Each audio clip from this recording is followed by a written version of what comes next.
This is an actual spacecraft from another world, piloted by alien intelligence.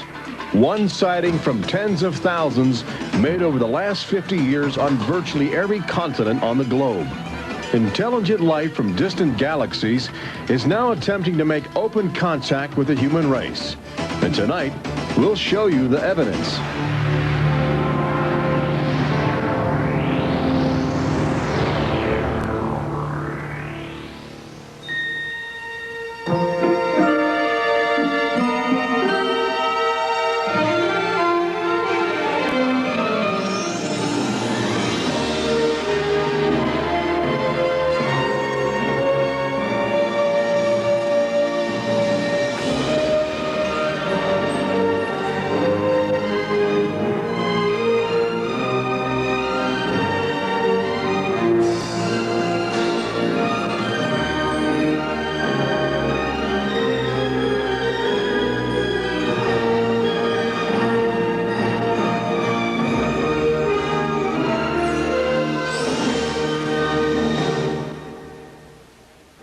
Tonight we celebrate the new Tomorrowland at Walt Disney World in Florida with a television special that's out of this world.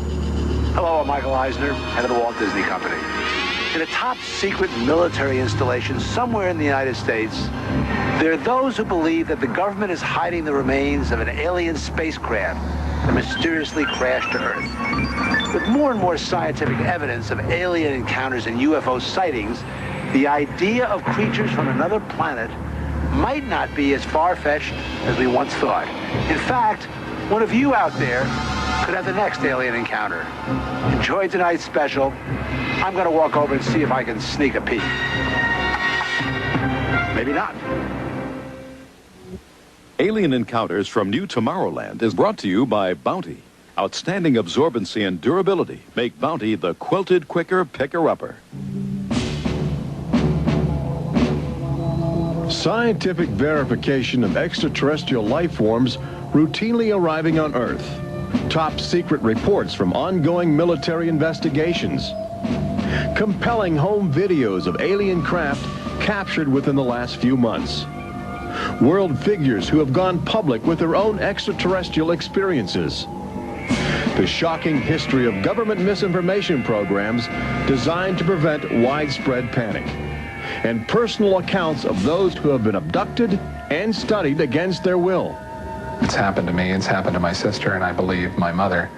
My son looks me straight in the eyes, and he says, "They took blood out of you, Mama." They don't ask permission, they take you. But it's such an incredible secret, nobody wants to believe it. There is valuable scientific data that would prove once and for all that planet Earth is being visited by a highly evolved intelligence that is not from this world. Wait a minute. I've had enough. Stop it. From beyond the boundaries of our perceptions, intelligent beings are beckoning mankind to join the galactic community. It's an invitation which is both wondrous and terrifying. This is the nature of alien encounters. Mankind has the unique ability to ignore the obvious, especially when the facts reveal a disturbing truth. We once believed the sun revolved around the earth. When Galileo demonstrated the reverse is true in 1634, he was charged with heresy and placed under house arrest for the last 8 years of his life. The charges were later dropped, 342 years later. Now, as we approach a new millennium, mankind is in the midst of the most profound event in history, actual contact with intelligent life from other planets. For nearly 50 years, officials have been documenting routine alien encounters here on Earth. And thousands of people have seen or experienced this alien presence. Yet many others still refuse to acknowledge the obvious evidence all around them. What is it like to be confronted by a creature whose intelligence and skill is far beyond the comprehension of mankind? Would it be enlightening? Would it be an exercise in terror? Or perhaps both? Here in the new Tomorrowland at the Walt Disney World Resort near Orlando, Florida, these concepts are brought to life as guests experience their own alien encounter, a sensory thriller from Disney and George Lucas. We'll give you a sneak preview later in the show. But first, we must prepare you for the future with some shocking insights from the recent past. Alien ships seem to arrive in waves. And if the last few years are any indication, planet Earth is experiencing a tsunami of sightings.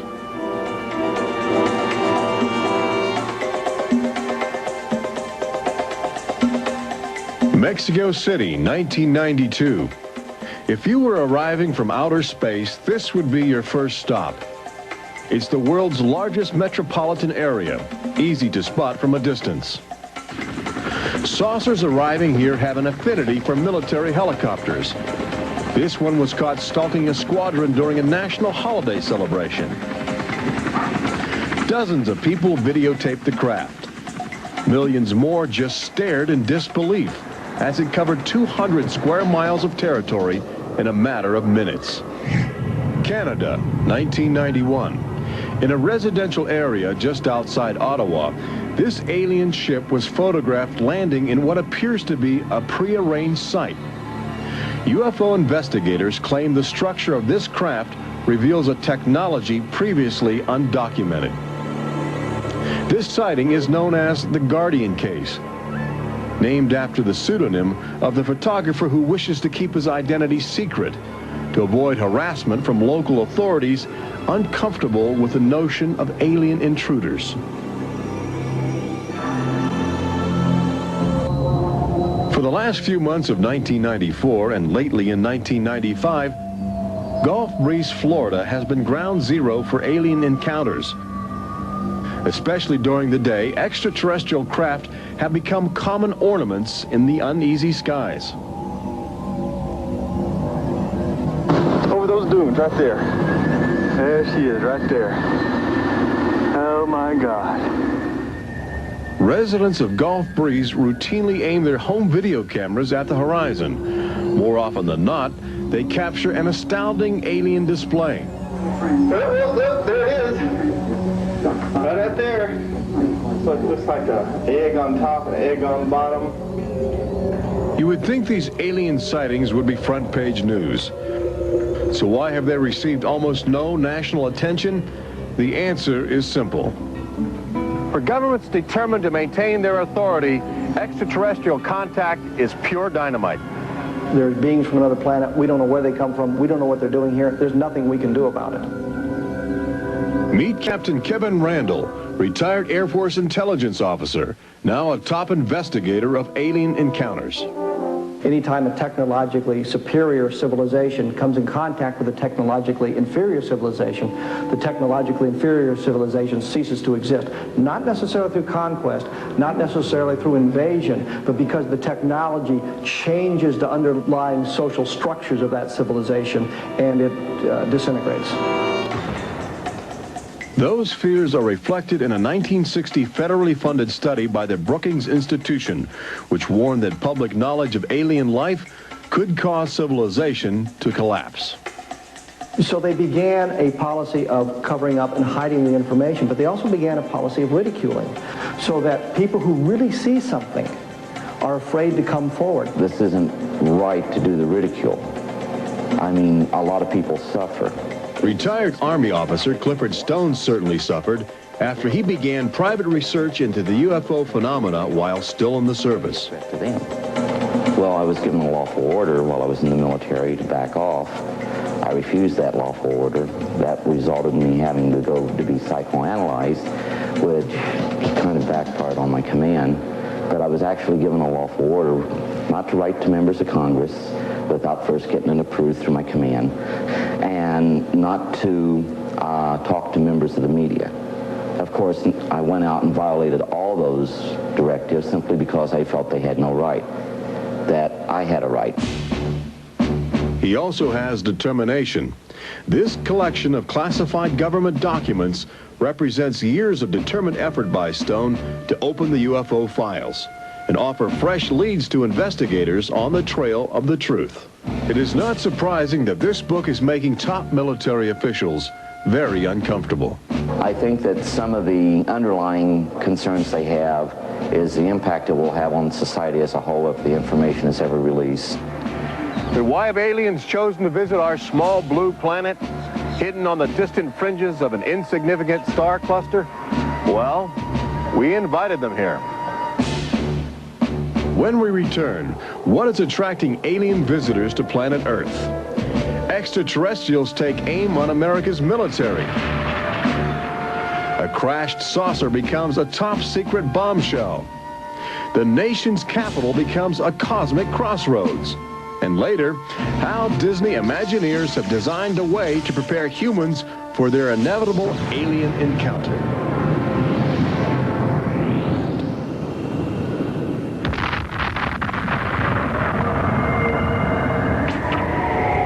And I looked, and behold, a whirlwind came out of the north, and a fire enfolding itself, and the brightness was about it. Also out of the midst thereof came the likeness of 4 living creatures. And when the living creatures went, the wheels went by them. And when the living creatures were lifted up from the earth, the wheels were lifted up. For the spirit of the living creature was in the wheels. Ezekiel chapter 1. There have been reports of alien encounters throughout recorded history, often buried in the obscure poetry of mystics. But since the end of World War II, alien encounters have adopted a darker, more menacing demeanor. No longer just spirited lights dancing in the sky, UFOs turn more brazen, announcing themselves with surprising ferocity. Most alien activity on Earth in this century seems to have been sparked by the single most profound technological achievement in human history.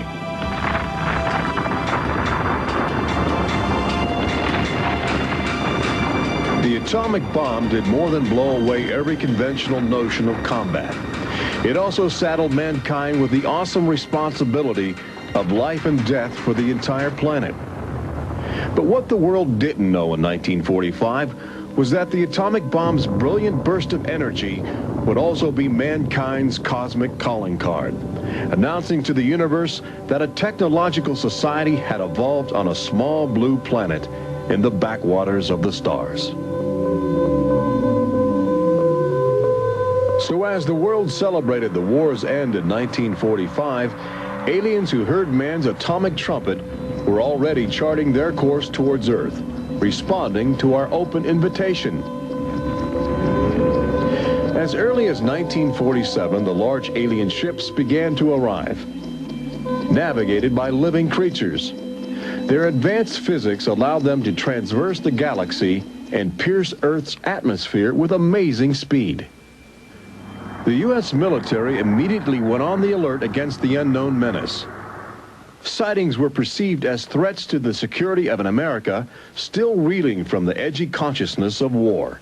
And the sightings were taking place all across the country. I glanced up and there were 3 flying saucers in a V with what appeared to be a dome on the top with, I can't be sure, but I believe I saw the sun glinting off of, windows or observation portholes of sort. I think it was from outer space, but friendly. Army fighter planes are on patrol for flying saucers. Cameras installed to photograph them.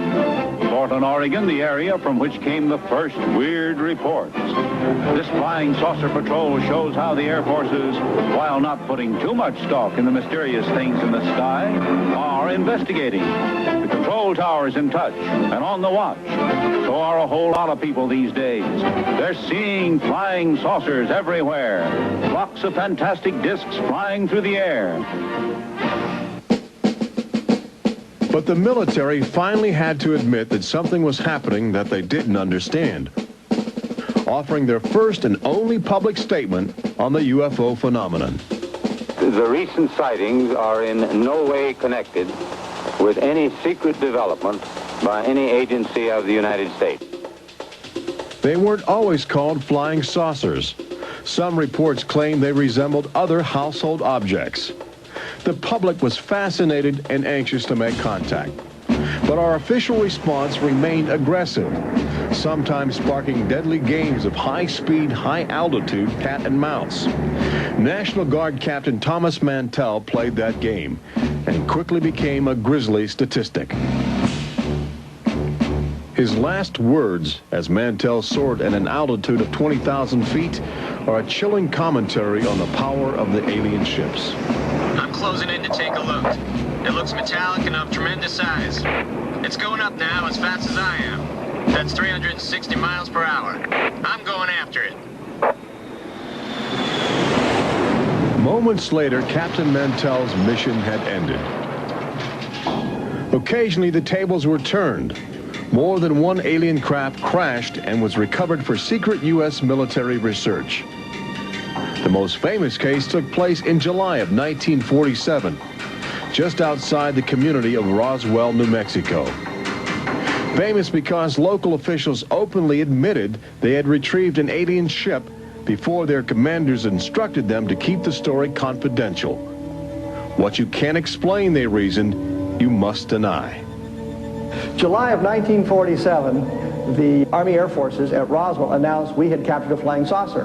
You can say our government announced in July of 1947 they had a flying saucer. 3 hours later, they announced, no, it's really a weather balloon. The officers at Roswell made a mistake. But our government has come forward and said, yes, we had a flying saucer. Then they took it back. Any one of your viewers can go back to the newspapers on July 8th, July 9th of 1947 and just front page headline after headline that the government had captured a flying saucer. Don Schmidt from the Center for UFO Studies in Chicago is convinced that the Roswell case is the linchpin in America's ongoing alien cover-up. We have over 550 witnesses. They were there. They handled the debris. They saw the craft. They saw the bodies. They handled the crew members of that craft. And invariably, they all say, this was not from this earth. This is the actual site where the Roswell saucer was discovered, along with the bodies of 3 extraterrestrial missionaries who didn't survive the collision. The debris and the dead were impounded and taken away for top-secret study, while a classified investigative committee called the Majestic 12 was organized by President Truman. And a government cover-up was initiated with a calculated disinformation campaign. The military, I know for a fact, has established what's called disinformation programs, officially sanctioned deception programs. This is covered by a regulation at Department of Defense level that's secret. This is the case with the unidentified flying objects. I cannot say that the Roswell incident was a cover-up, but I can certainly say that the government back then and today acted like it was a cover-up and has been subject to being accused of a cover-up. The flying saucer debris at Roswell was attributed to a downed weather balloon. There was no explanation for the alien body parts among the wreckage. Before long, other sightings were dismissed as optical illusions caused by electrified swamp gas, with elaborate demonstrations staged for newsreel cameras to back up the claim. But while the Pentagon refused to publicly admit aliens had arrived on Earth, their top-secret internal memos told a different story, even detailing the various ships and the creatures they had autopsied. Meanwhile, the American people fell in love with flying saucers, sensing something playful in their alien design. Before long, even the military seemed to fall under the trance of the UFOs. Government inventors began to mimic what they were seeing in the sky, in a strategy to stumble upon the secrets of advanced alien technology. These rare films chronicle those primitive efforts. At a symposium conducted by Princeton University, weird and wonderful flying machines developed for the Army go through their paces. The flying scooter, for instance, with only a 7-horsepower motor. Or this flying what have you. Just count your fingers after starting the fans.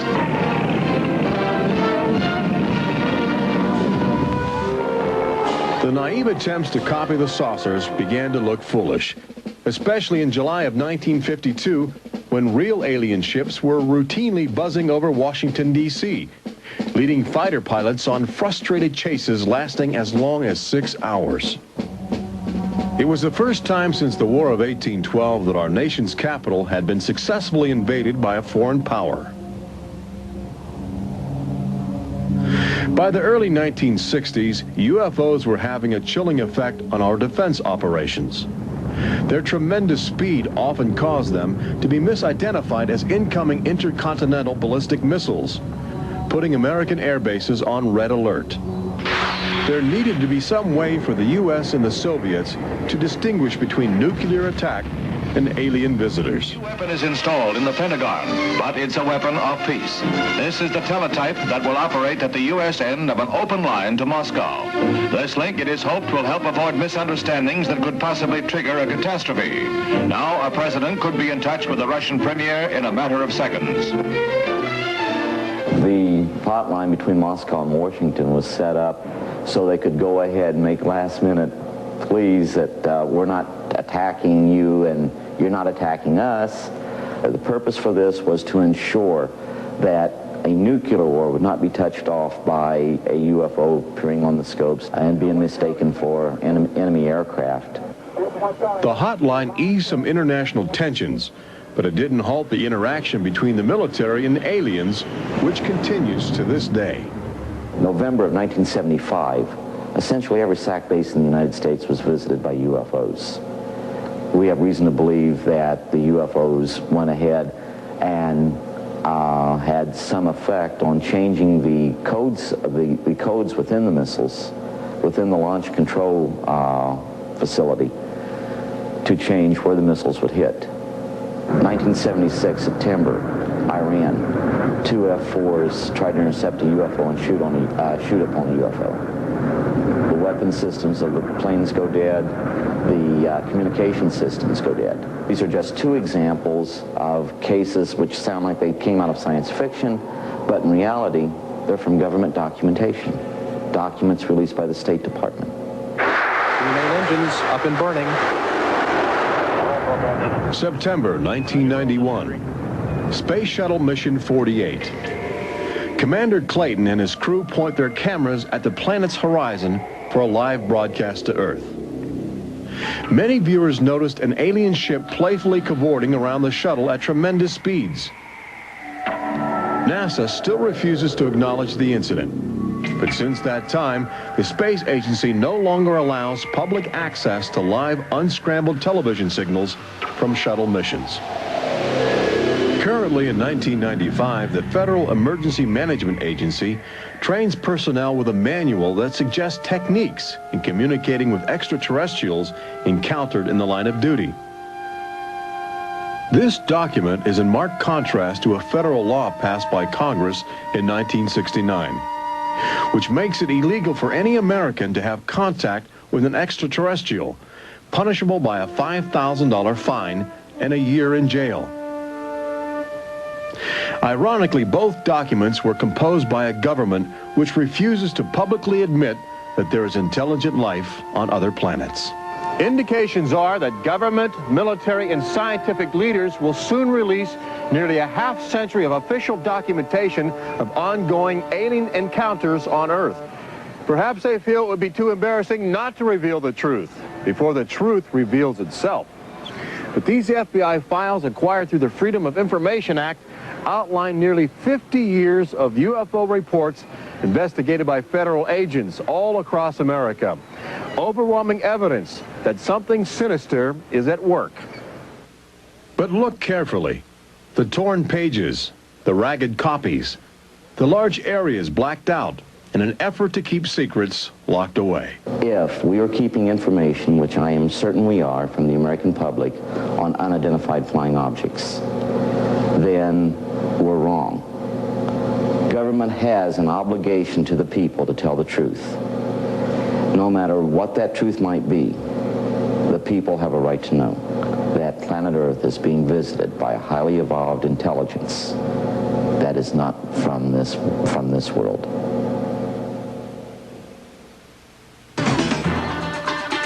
When we return, meet the people who have already experienced disturbing contact with creatures from another world. They don't ask permission, they take you. See how government is monitoring mutant life forms which have already staked their claim on planet Earth. And join Robert Urich on the fringes of the future in Walt Disney World's Magic Kingdom as Disney Imagineers prepare the public for their inevitable alien encounter.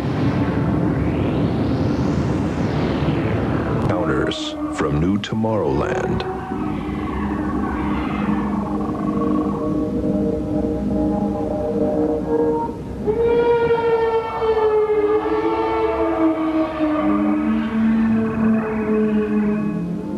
The fact is, everyone encounters alien life forms each day. We've just become accustomed to ignoring the evidence. We expect the first visitors from outer space to arrive in flying saucers. But there are new scientific suggestions that the microbiotic organisms, which routinely invade human bodies in the form of viral disease, may have extraterrestrial connections. These minute alien life forms may very well be the advanced invasion force, leading the way to test Earth's environment for more complex and determined creatures.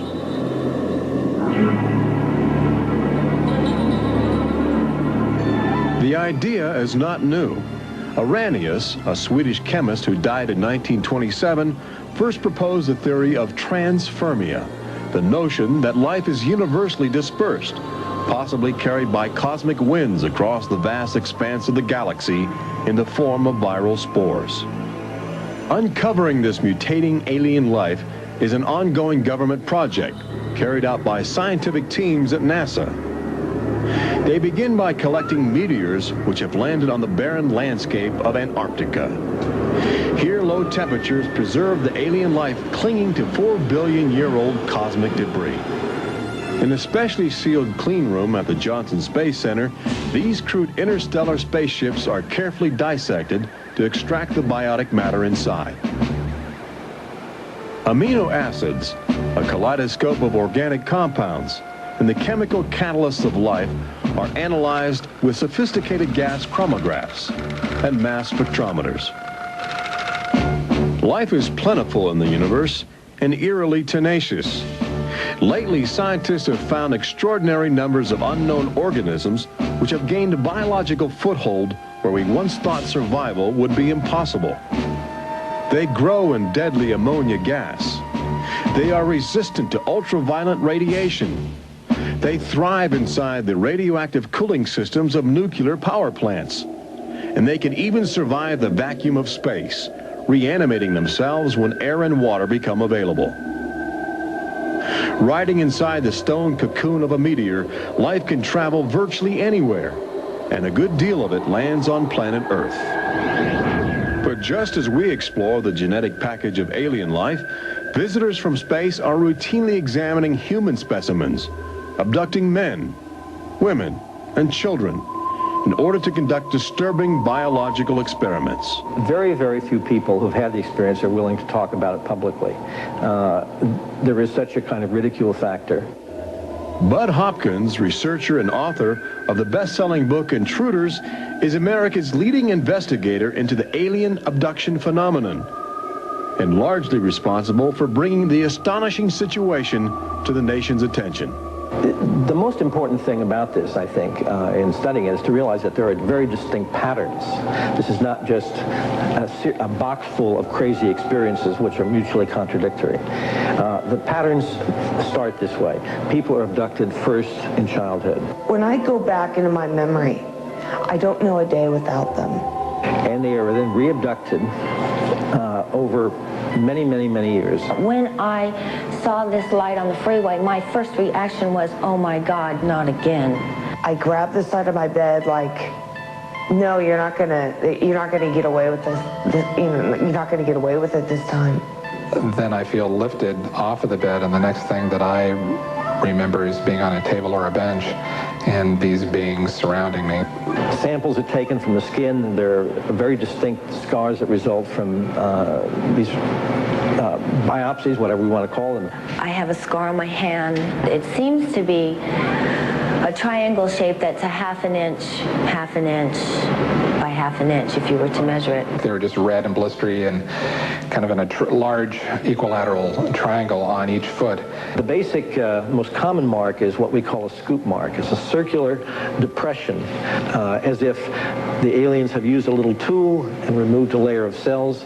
On my upper left inner thigh, I have two marks. There's a series of two. They're about 1/8 of an inch deep and about 1/4 inch in diameter that people call scoop marks, for lack of a better term.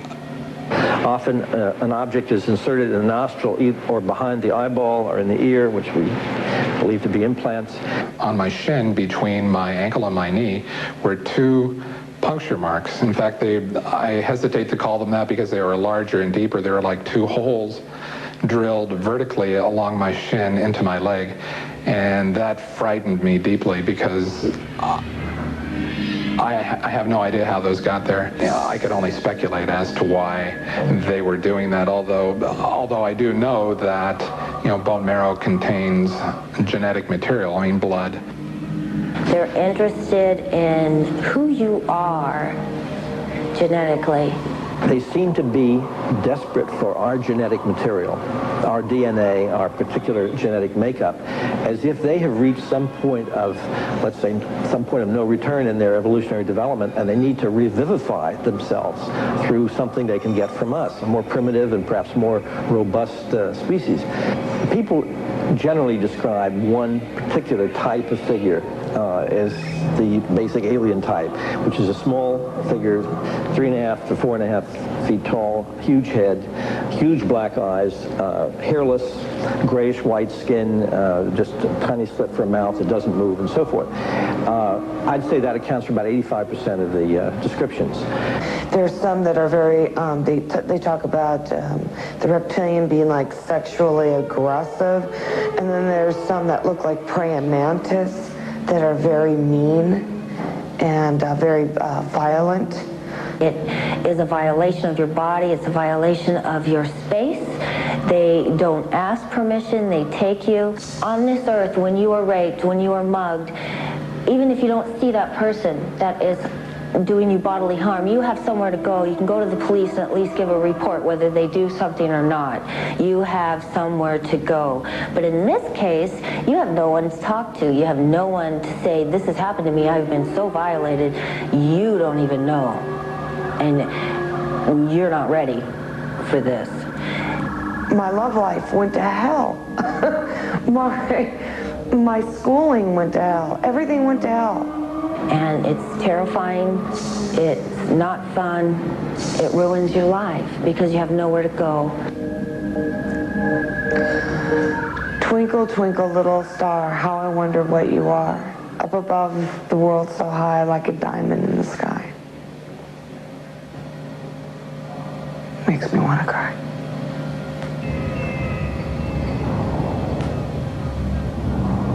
Part of the trauma involved in this is our government telling us that these objects don't exist. And I seem, and other members of my family, and other people seem to have these experiences. It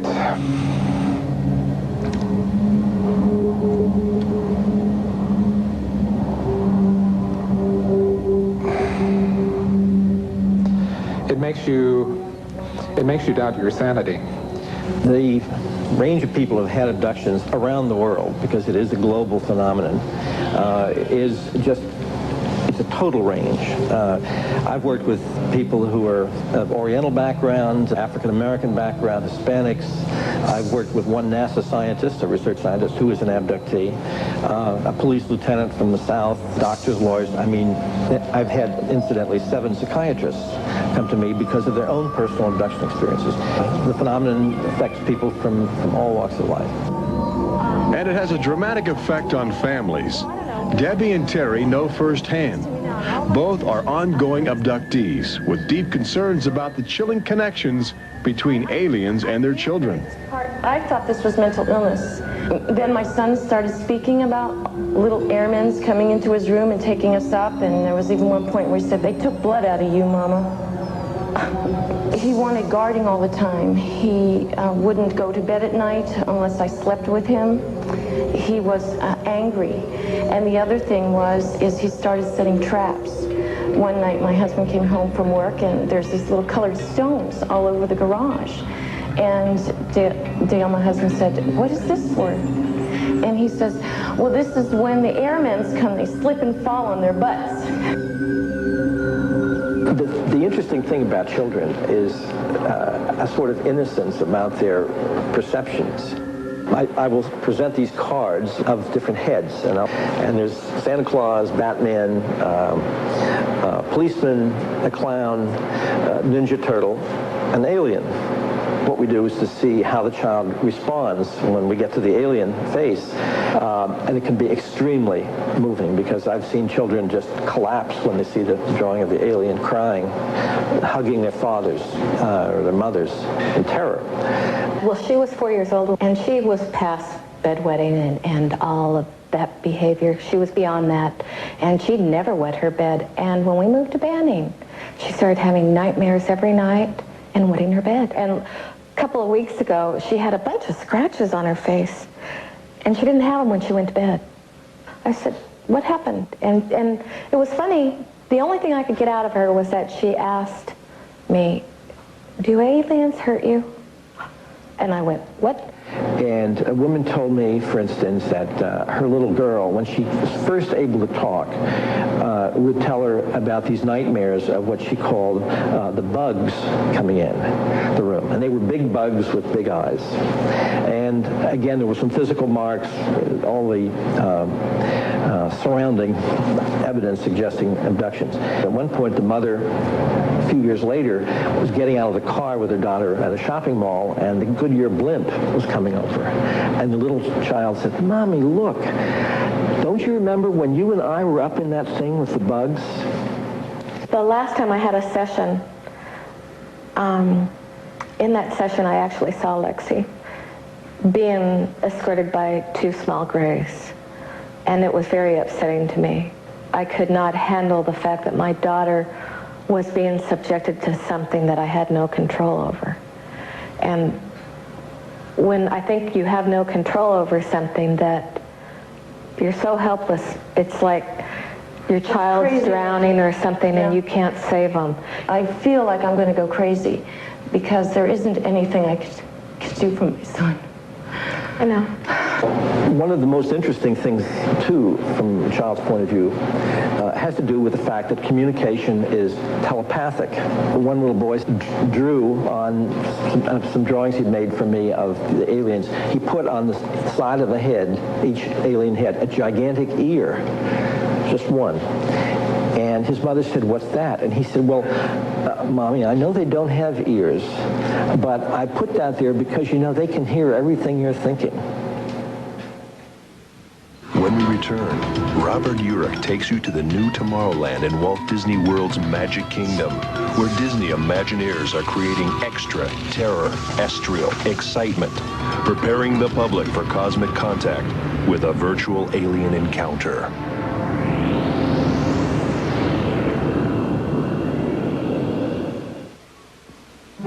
An official UFO sighting report, one of thousands compiled over the last few decades. This particular report from October 1969 was filled out by Jimmy Carter. He was still governor of Georgia at the time. He witnessed a luminous object suspended in a twilight sky. Later, when he assumed the office of President of the United States, his staff attempted to explore the availability of official investigations into alien contact. As this internal government memo illustrates, there are some security secrets outside the jurisdiction of the White House. We investigated lights in the sky for over 20 years. We didn't get anywhere. We have over 100,000 cases from over 160 countries in our files at the Center for UFO Studies in Chicago. When you actually take the time to look at the official record, look at the classified, disclosed documents on the phenomena, and I'll guarantee you'll walk away saying, why weren't we told about this? And why were we told something else altogether? We've all been indoctrinated to have this knee-jerk response just to that term, UFO. We have to ask ourselves, who started it? And isn't it about time we go out and find out for ourselves? Every year, NASA routinely propels about 24 astronauts into a low Earth orbit aboard the space shuttle, a loud, lumbering, somewhat primitive rocket ship.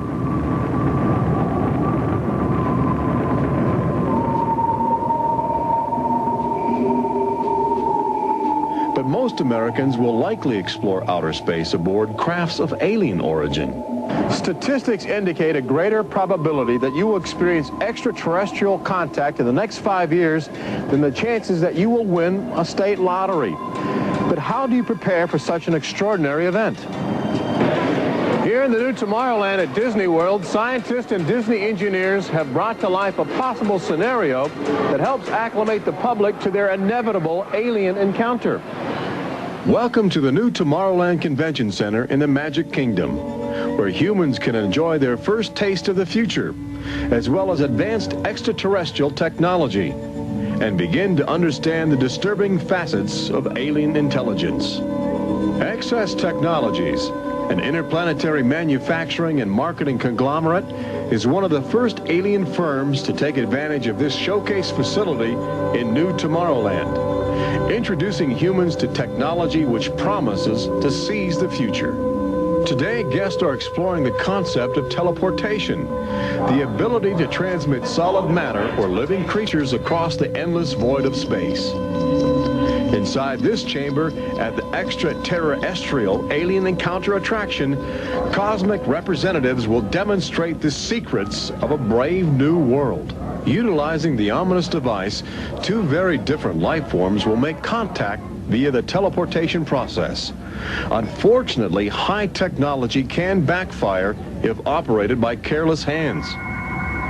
As the seat restraints lock into place and the power generators are activated by anxious extraterrestrials, these happy humans are about to discover a disturbing truth.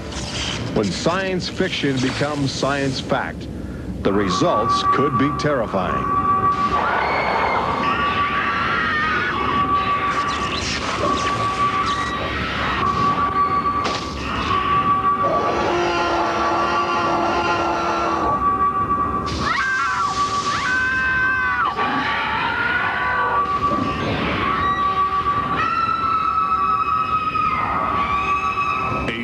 Encounter opens at Walt Disney World summer 1995.